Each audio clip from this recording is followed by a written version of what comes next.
refuse, for that would be a sin. The money being by this act made sacred.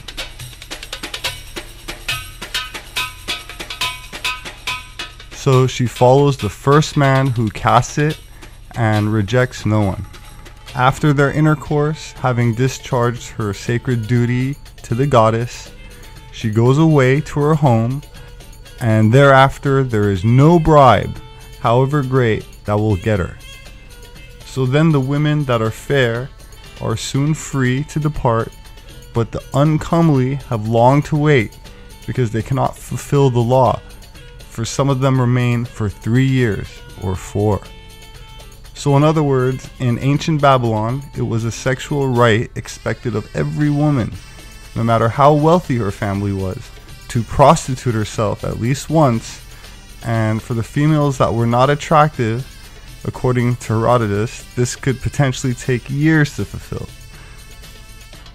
According to the noted Assyriologist Samuel Noah Kramer, kings in the ancient Near Eastern region of Sumer established their legitimacy by taking part in ritual sexual acts in the temple of Ishtar every year on the 10th day of the New Year festival. In Hammurabi's Code of Laws, dating back to about 1750 BC, the rights and good name of female sacred sexual priestesses were protected. The same legislation that protected married women from slander applied to sacred prostitutes and their children. They could inherit property from their fathers, collect income from land worked by their brothers, and dispose of property. These rights are pretty extraordinary, taking into account the role of women at the time. The Hebrew Bible uses 2 different words for prostitute, Zona and Kadesha. The word Zona simply meant an ordinary prostitute or loose promiscuous woman, but the word Kadesha literally means consecrated or holy and set apart.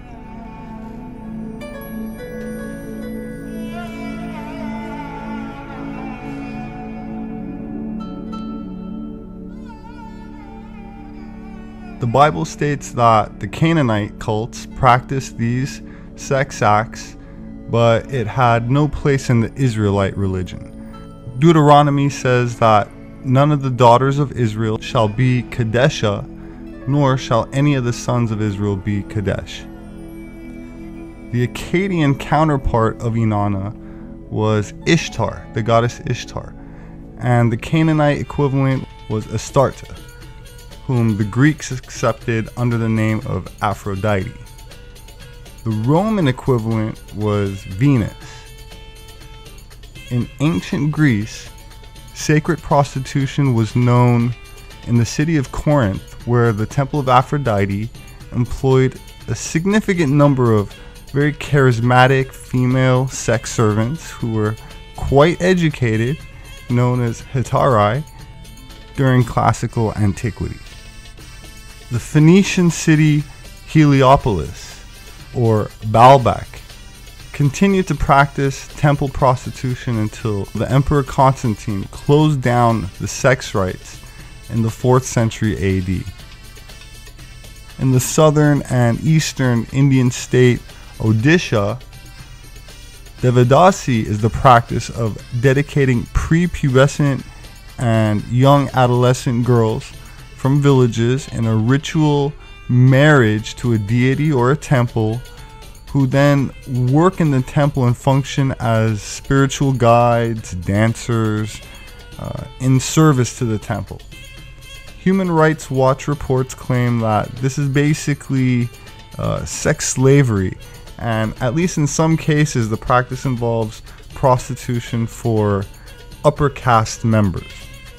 This ancient custom is practiced in the far western regions of Nepal, where a young girl is still offered to the local temple to serve, as in India, but it's in decline. The Inca sometimes dedicated young boys as temple prostitutes, and the boys were dressed in girls' clothing, and chiefs and headmen would have ritual homosexual intercourse with them during religious ceremonies and on holidays. For the Aztecs, only female prostitution was tolerated that I'm aware of, and religious prostitution was widespread.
I remember the story like this. It was a dark and scary night, kind of like tonight. 25 years ago, a horrible crime was committed in the town of Cherry Falls.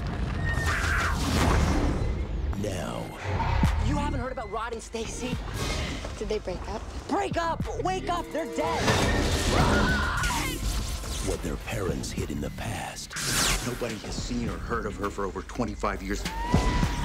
Mom, do you know anything about a woman named Laura Lee Sherman? No. Why? is haunting the present. Who is it? Is your mom home? No. She didn't tell you I was coming by.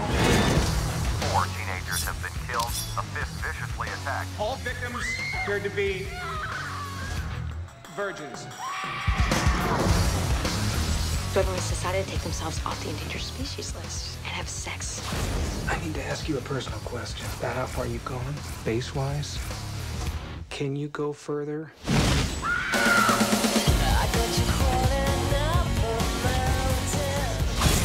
Tell me about Laura Lee Sherman. Tell me. That was 25 years ago. Do you think she goes all the way? Doubt it. You gotta come. Come on. This is my post. I can't just split. Cherry Falls. Don't you want your first time to be something beautiful, something romantic?